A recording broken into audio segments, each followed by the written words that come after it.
Today we are going to start a new topic called electric current. Before going to this electric current, what do you mean by current? Current is nothing but flow. Just like you have water current and wind current, this current is nothing but flow. What is this electric current? When the charged particles move in a conductor, that is called electric current. What type of charges move? Obviously the negative charges will move in the conductor. So this flow of charge is called current. Do we have any natural evidences of flow of current? Yes. Lightning, if you observe lightning, the spark is nothing but the sparks that you see in the lightning. They are electrons, they are nothing but electrons flow of electrons. Similarly, in old switches, if you switch on and switch off, you can see a spark. Even that is the flow of current, electric current. When electrons flow, you can see that in the form of a spark. So that is what is electric current. Now, let us do a small activity. Take a battery, switch, bulb and a conductor. Insulated, for conductor we are taking insulated copper wire. So let us say you are taking insulated copper wire, a battery, a switch and a bulb, like this. Now, when the switch is on, you can see that the bulb will glow when the switch is on. So here, what is happening is, the chemical energy in the battery is transferred to the bulb. The chemical energy is becoming the electrical energy, and because of this the bulb is glowing. Now next, now remove the battery from this circuit. Will the bulb glow?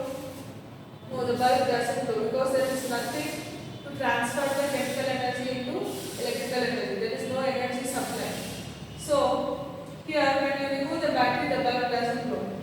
Now in the third case, instead of keeping a insulated copper wire, keep nylon wire. Do you think the bulb will glow? In this case also the bulb doesn't glow because nylon wire cannot transfer the energy from the battery to the bulb.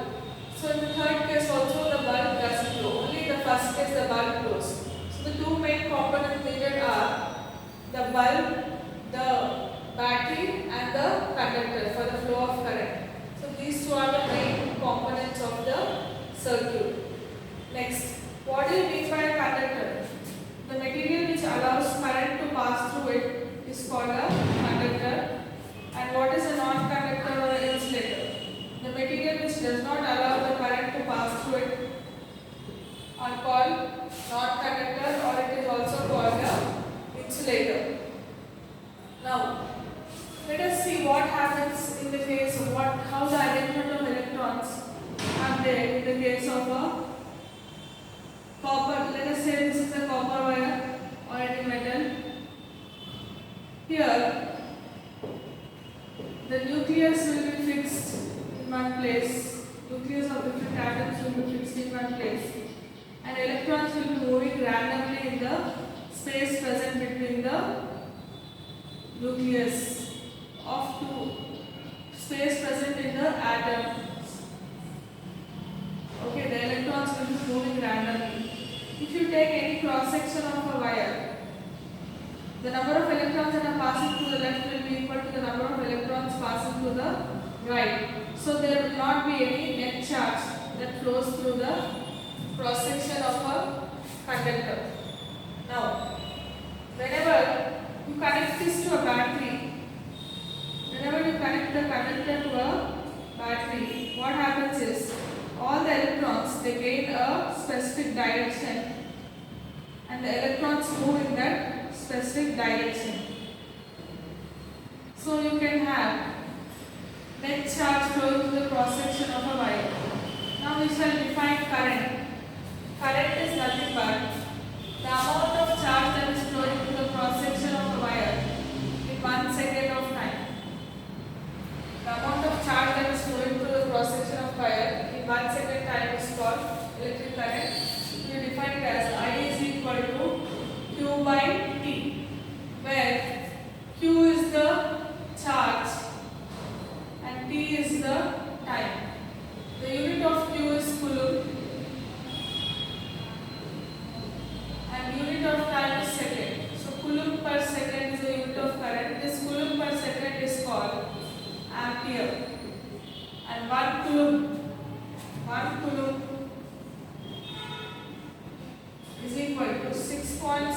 5 to 10 to the power of 18 electrons is 1 coulomb.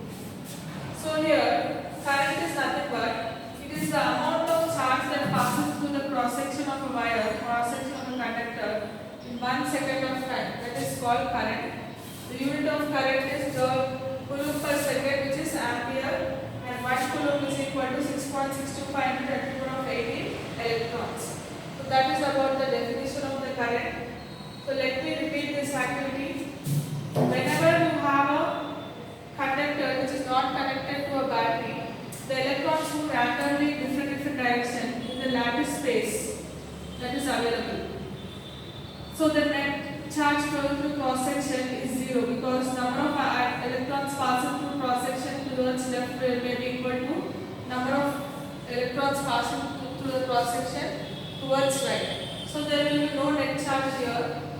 The net charge flowing through the cross section is 0. But whenever you are connecting to a battery, these electrons get a specific direction because of the electric field that is set up because of the battery. So all the electrons begin to move in one specific direction. All the electrons begin to move in one specific direction. So you can define electric current here. It is nothing but the amount of charge passing through the cross section of wire in 1 second of time. This is what is electric current, and that is about the introduction of today's chapter, electric current. That's all about today's class, students. We shall continue in the next class.